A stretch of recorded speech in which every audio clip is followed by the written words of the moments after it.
How's it going, everybody? We are making a run at it today. We're going to try to get some high moisture core, a good part of this field. Actually, we're just going to get a couple loads. We just got the combine back together. I'm just checking, open the doors. All right, that works. The inoculant works. Tractor's warming up. I think we're all set. Really happy with the amount of comments I got on the last video. If you guys like this, just doing we'll do that a couple times every few videos, I guess, where you guys drop a question and I'll answer it in the next video. If that turns out to be popular, we'll have to do more of that. But anyway, Dad's up combining right now. I'm getting everything set up here. I got the silo opened up, got the auger all hooked up, inoculant distributor all hooked up, and heading up the road now. So I am gonna head up the road, wait for a load of corn, and I'll read some comments and answer some questions.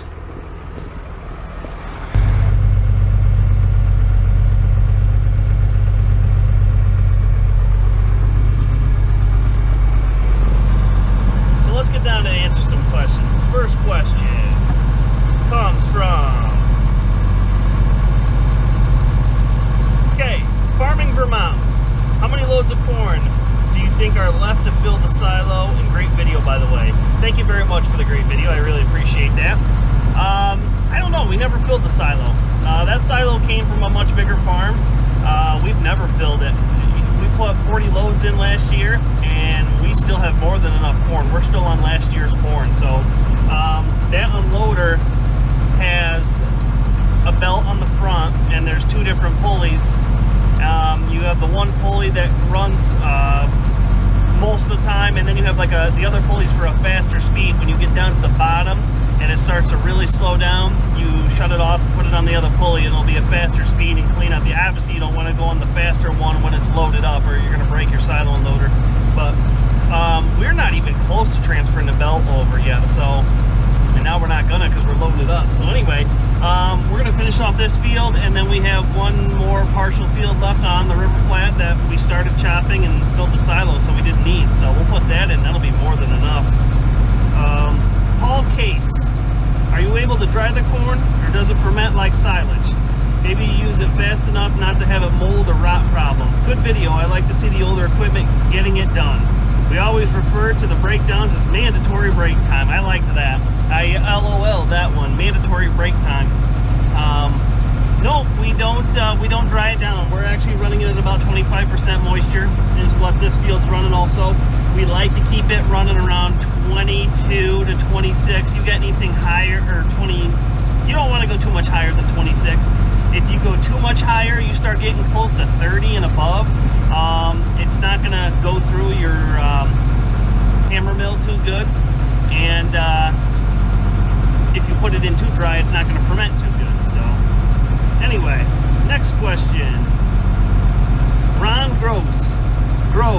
Sorry if I say your guys' names wrong. Enjoy your farm progress this fall. Well, thank you very much. Thanks for following the progress. Let's see. Gerald Skaggs. Keep posting the good videos. They're not boring to me. I really enjoy the ones with your partner in crime. Thank you for looking out for his safety. God bless. Well, you know, if he's going to be out here, he's got to be safe. I'm glad you guys enjoy him. I enjoy him out here with me. I can't wait till he gets a little older and he can take the wheel on his own. He still does right now on certain times, but it's going to be a proud day when he can grab a hold of the wheel and I can just step aside and watch him do it. Okay, South Georgia farming. Finding a good used smaller combine is getting harder and harder every year. John Deere's quit making anything smaller than a Class 6 combine now, so it's going to be harder as the years go by. Trying to find a good 95 or 9510 with decent hours, not low, but decent hours, is going to be tough. I heard that finding a 9400 with decent hours is like finding a needle in a haystack. Absolutely right. Those things are being sought out by just about every small acreage farmer. The prices of them are going to show it. Good luck with the search. Thank you very much. I appreciate that. You're absolutely right about that. I'm on tractorhouse.com all the time. I'm always looking at equipment. If you go to click on combines, click on John Deere, and you look at the models, you look at a 95 9500 or a 9510, there's going to be about 60 in each category. You go over to the 9400s or 9410, you're bumping that down to 12 to 20. There's really not much. Actually, in Penn Yan, New York, probably about an hour and a half from us, there's a 9400. The place that this combine came from in Western PA, the guy told my dad, we were just down there not too long ago to get a grain head, a 915 grain head.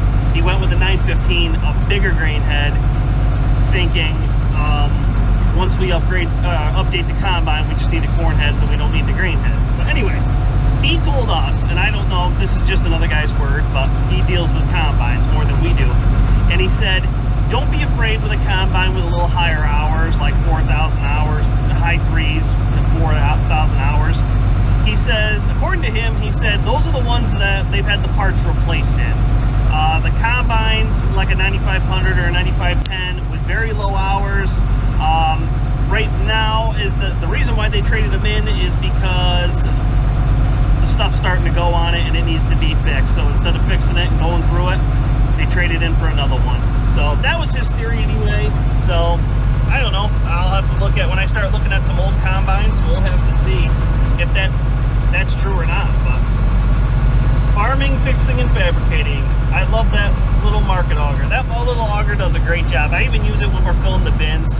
I could back straight up to our big auger, but then it gets pretty tight.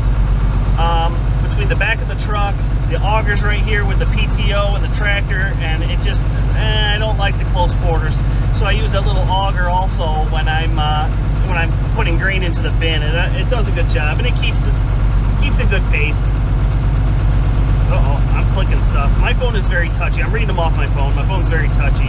By the way, farming, fixing, fabricating, I love your live streams. I don't get to see them as often as I can, but because I'm usually out doing something. But if I see that you're live streaming, I usually try to catch you. All right. THR 8061. What is the moisture level do you put your corn in the silo at?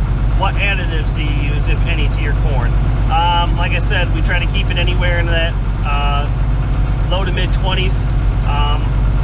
Running at 25, so pretty happy with that. And we put Pioneer inoculant on it, just like our corn silage.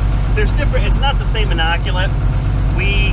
There's 3 different types of inoculant we get: one for alfalfa haylage, one for corn silage, and one for high moisture corn. So we're using the high moisture corn one right now. Okay, if I pronounce your name wrong, I'm sorry, but I'm going to say Gary Zehr, Z-E-H-R. Number 1, your videos are not boring. After I sold my cows, I ran heavy equipment for 8 years and farmed part-time. Then I worked for a 400-cow dairy, and they went to 1,200 cows. At that point, I would rather be back on the 50-cow dairy like yours. Small is good. Thanks for your video. I appreciate that. Yeah, once you're on a dairy this side, I mean, I don't know. I think we could go a little bit more, but yeah, I don't know. I guess, yeah, I don't know. I like the 50-cow dairy. I like the family aspect of it. I like that it's me, my brother, and my dad. And someone asked me in another video, is it all 3 of us full-time on the farm, and how does the farm support 3 full-timers like that? It's not. I have a job off the farm. My dad is here full-time, and he also is a salesman for Pioneer Seed, so that helps out. And my brother is full-time here on the farm. James O'Brien. Great video again, Mike. All of yours are, sorry if I could read, the sun's like right in my eyes. All of yours are. What's your favorite breed of cows, and what breed do you think suits your system best to produce good milk?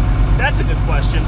I think Holstein is definitely the best suited for us, and I like Holsteins. They're good cows. I always have a soft spot in my heart for Jersey cows. When I was a little kid in 4-H, I had Jerseys, so there's a little soft spot there, but we like our Holsteins.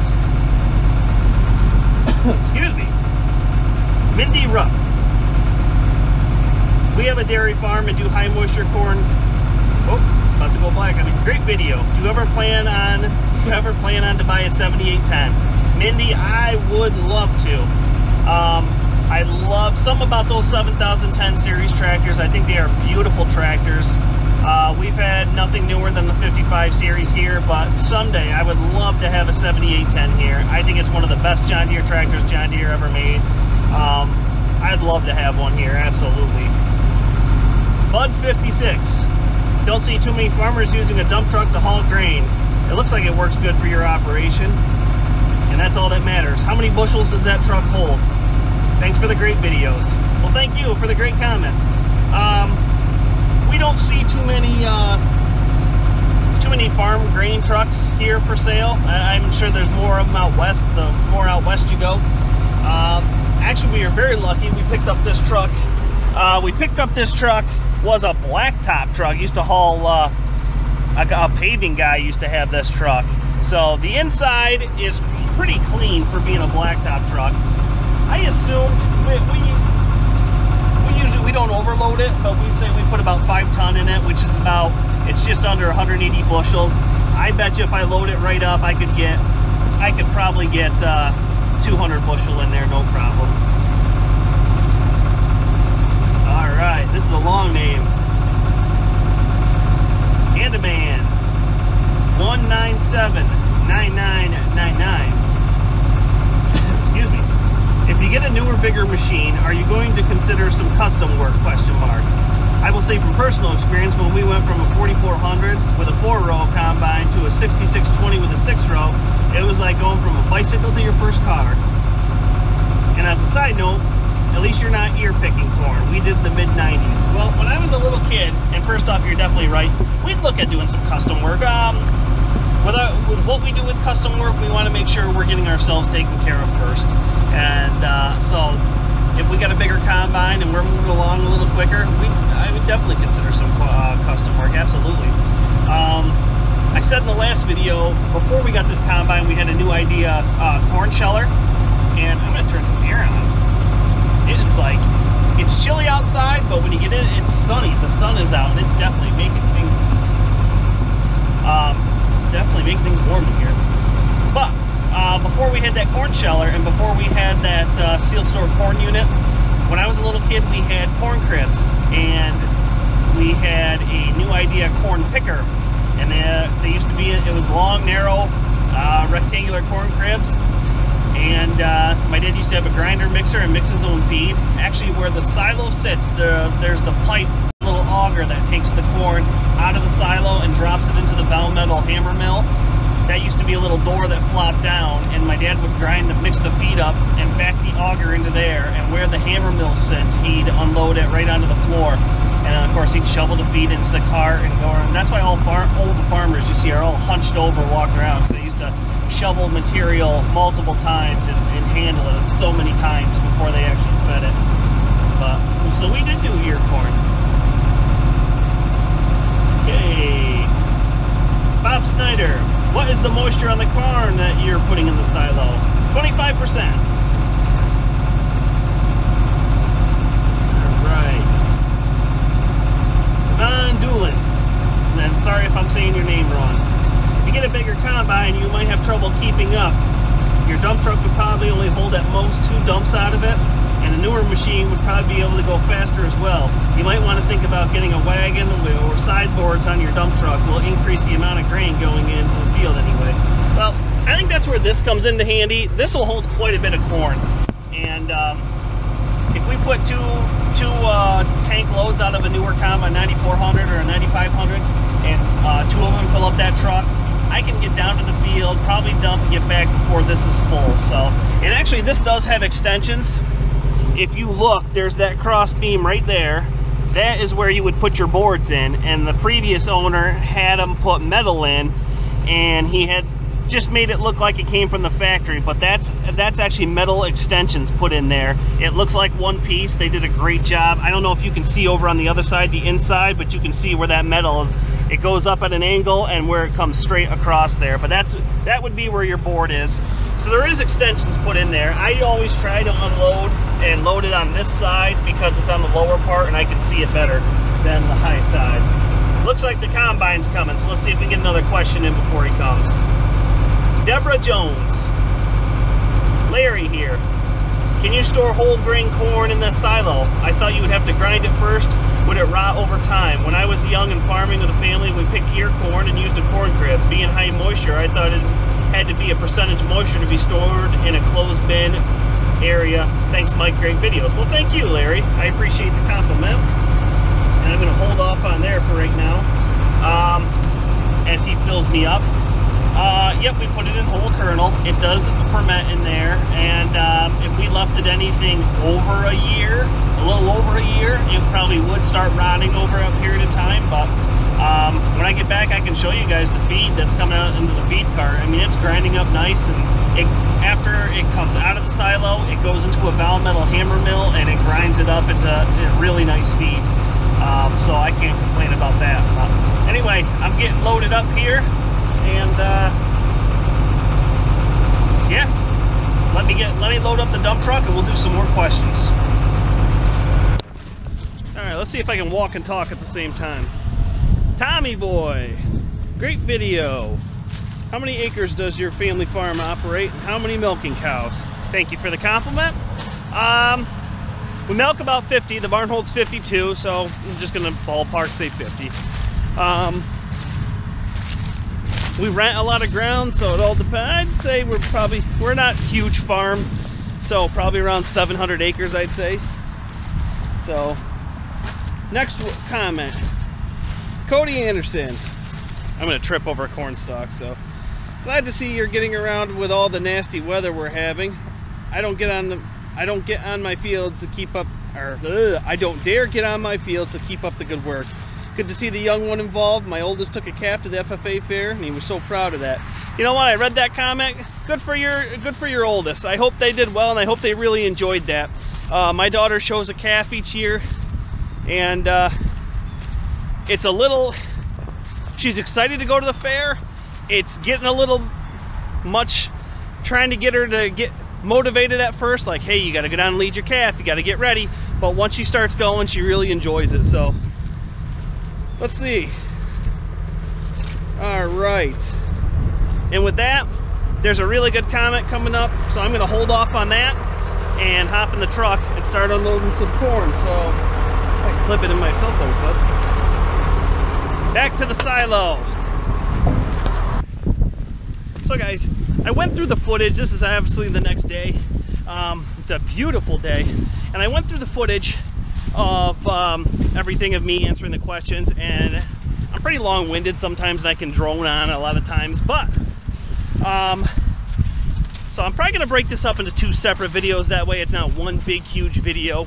So if your question wasn't on the first video, make sure to check out, there will be a second one coming. Make sure to check that one out. In the meantime, thumbs up if you like this video. If you got another question or comment that you want answered, drop me a question or comment below.